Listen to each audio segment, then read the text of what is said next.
ሰላም ቅዱሳን እንደምን ከርማችኋል? እግዚአብሔር ይመስገን እኔ በጣም ደህና ነኝ። እግዚአብሔር ይወዳችኋል። ኖ ማተር ዋት በፈለገው ሁኔታ ውስጥ ሁኑ፣ ምንም አይነት ነገር ውስጥ ተገኙ፣ እግዚአብሔር አባታችሁ ነው። ዮናስን ተመልከቱት። በአሳ ሆድ ውስጥ ሆኖ ወደ እግዚአብሔር ጮኸ፣ እግዚአብሔር ሰማው። በየትኛውም የህይወት ኑሮ ውስጥ ማንኛውም ቦታ ውስጥ ተገኙ፣ እግዚአብሔር አባታችሁ ይወዳቸዋል። ጸሎታችሁን የትም ቦታ አድነኝ የሚለውን ጸሎት ስትጸልዩ ይሰማል። ወደ እርሱ ስትመጡ ይቀበላችኋል። እግዚአብሔር ብቻ ነው የሚወዳችሁ። በጣም አስረግጬ ልንገራችሁ፣ የሃይማኖት ድርጅት አይደለም፣ ሰዎች አይደሉም፣ ይሄና ያ አይደለም። እግዚአብሔር ብቻ ይወዳቸዋል። ኑ ወደ አባታችሁ። ምንም ውስጥ ተገኙ፣ በምንም ሁኔታ ውስጥ ጠለፉ፣ ኑ ወደ አባታችሁ። መልካችሁ እሱ ነዋ። እሱ ነው የሚወዳችሁ። ወዳጅ ሃይማኖት አይደለም የሚወድህ፣ እግዚአብሔር ይወዳችኋል። ኑ ወደ እግዚአብሔር። በክርስቶስ ቅፍ አድርጎ ይቀበላችኋል፣ ያለመልማችኋል። ከየትኛውም ሁኔታ ውስጥ ትተፋላችሁ። የእግዚአብሔር ስም የተባረከ ይሁን። ኑ ወደ አባታችሁ። እንዲሁ በከንቱ አትሙቱ። እግዚአብሔር የሚምር የሚራራም ነውና ኑ ወደ አባታችሁ። እግዚአብሔር ይባርካችሁ። ለዛሬ አንድ ነገር እንድናገር እንዲሁ መንፈስ ቅዱስ ያስተማረኝን እንድናገር ፍቀዱልኝ። ብዙዎቻችን በጣም በልዩ ልዩ መከራ ውስጥ እናልፋለን። ስለዚህ መከራን መቀበል ስለማንፈልግ ጠዋት ማታ ለእያንዳንዱ ነገር እናለቅሳለን፣ እንቃወማለን፣ እንላለን፣ ይሄ እንላለን። ነገር ግን ትክክል አይደለም። ትክክለኛው መንገድ ምንድን ነው? እኔ የተማርኩትን ነው የምነግራችሁ። አንድ ጊዜ ሳምንት ሙሉ በቃ አያየሁ ነው ተከብቤ ያለሁ። ከዛ በኋላ ከአንዱ መከራ ወደ አንዱ መከራ፣ ከአንዱ መከራ ወደ አንዱ መከራ፣ ከአንዱ ችግር ወደ አንዱ ችግር። ከዛ በኋላ የመጀመሪያው ቀን ምን ወሰንኩኝ? ለእግዚአብሔር እሰግዳለሁ አልኩ። ከዛ በኋላ ምንም በኢየሱስ ስም አላልኩም፣ እንደዚህ አላልኩም። እያየሁ እኮ ነው። ምንም በቃ መሞት ከሆነ ወደ ጌታ ነው የሚሄደው፣ ምን ችግር አለ አልኩና ደስ አለኝ እና በመከራ በጣም ተደሰትኩ። እውነተኛ ነገር ነው የምነግራችሁ። የእግዚአብሔር መንፈስ በኃይል ወረደብኝ። በሁለተኛው ቀን ምንም የተቀየረ ነገር የለም፣ እንደውም ጨመረ። ሰገድኩ ለእግዚአብሔር፣ ምስጋናዬን አቀረብኩ። ምንም በምጸልይበት ሰዓት እጸልያለሁ። ምንም አልቀየርኩም። ሌላ በኢየሱስ ስም አላልኩም። ሦስተኛ ቀን ቀጠለ። እኔ ምንም የቀየርኩት ነገር የለም። አሁንም ለእግዚአብሔር ሰገድኩ። ችግሩም እየጨመረ ነው የመጣው። ምንም አራተኛ ቀን ሰገድኩ። ምንም አልተቀየረም። እንዴ ያመሃል እንዴ እብዶናል እንዴ ተቃወመው እንጂ ምናምን ይለኛል ስጋዬ። ምን እቃወመዋለሁ? ከእግዚአብሔር የሚበልጣል እንዴ? ስለዚህ አልቃወመውም። እግዚአብሔር ፈቅዶለት ከሆነ ይጨርስ ስራውን አልኩ።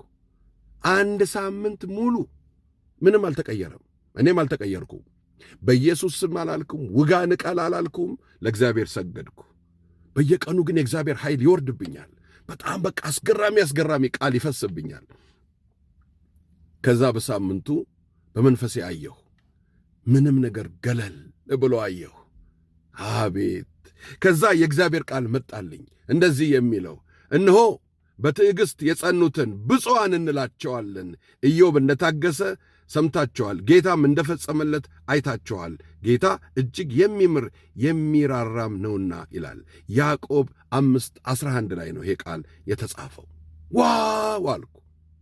አያችሁ፣ በየምክንያቱ አንነፋረቅም።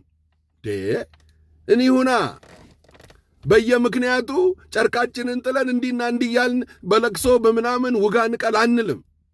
ለዚህ አይደለም የተጠራ ነው። እኛ እኮ አምላካችን እኮ የሰማይ የምድር ጌታ እኮ አባታችን ነው። ስማ፣ እኛ እኮ በጨለማ ብቀመጥ እንኳን እግዚአብሔር ብርሃን ይሆንልኛል ብለን የምናምን የእግዚአብሔር ልጆች ነን። እና መከራ ምንድን ነው? በየምክንያቱ መነፋረቅ። ለዚህ ነው ብዙ ሰው በመከራው ሲሆን ከመከራውን ከመታገስ ይልቅ ያቺን መከራ ለማለፍ ወዲህ የሚሯሯጠው። ጸሎት ይገዛል፣ በገንዘብ እንዲጸለይለት ያደርጋል። እከሌ ነቢይ ለይህን ያህል እከፍልሃለሁ እባክህን ይላል።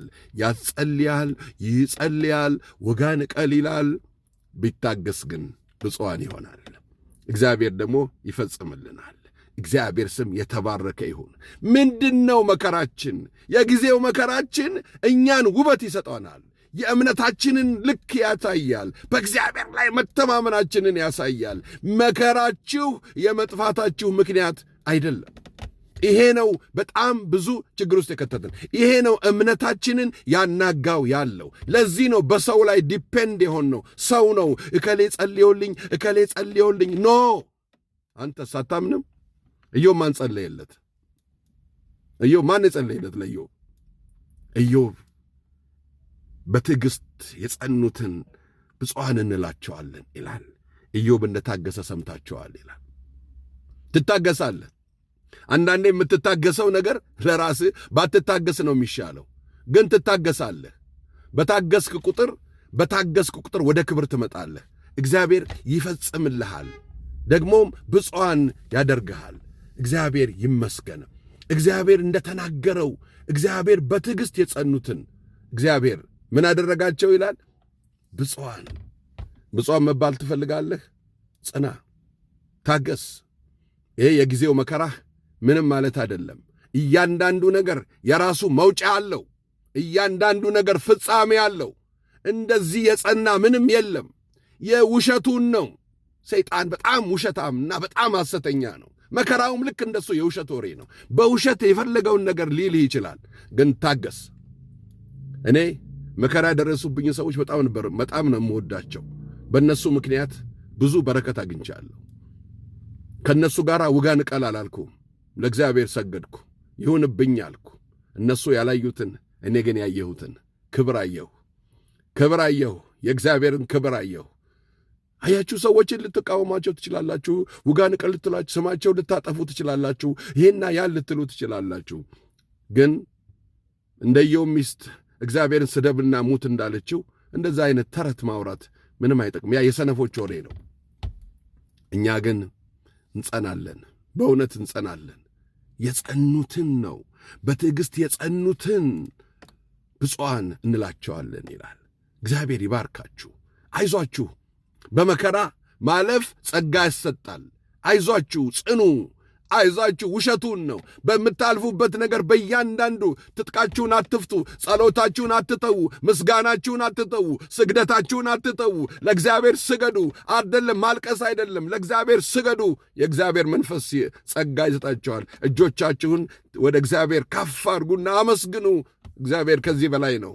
ከዚህም ችግር በላይ ነው። ከዚህም መከራ በላይ ነው። ከዚህም ማጣት በላይ ነው። ከዚህም ነገር በላይ ነው። እግዚአብሔር ይመስገን። አይዟችሁ። መነፋረቅ አይደለም፣ መዝብ ብሎ እየዬ ማለትም አይደለም ክርስትና። እንጸናለን፣ በእርግጥ እንጸናለን። የጸኑትን ብፁዓን እንላቸዋለንና ጌታ ይባርካችሁ። እግዚአብሔር በጣም ይወዳችኋል። ለእናንተ የሚያስበውን ደግሞ እሱ ያውቃል። ደግሞም እግዚአብሔር ፍጻሜ ይሰጣልና ለዛ ላሰበው ሐሳብ የሰላም ሐሳብ ስለሆነ ተባረኩልኝ። እግዚአብሔር ይወዳችኋል። ተባረኩ። በኢየሱስ ክርስቶስ ስም አሜን።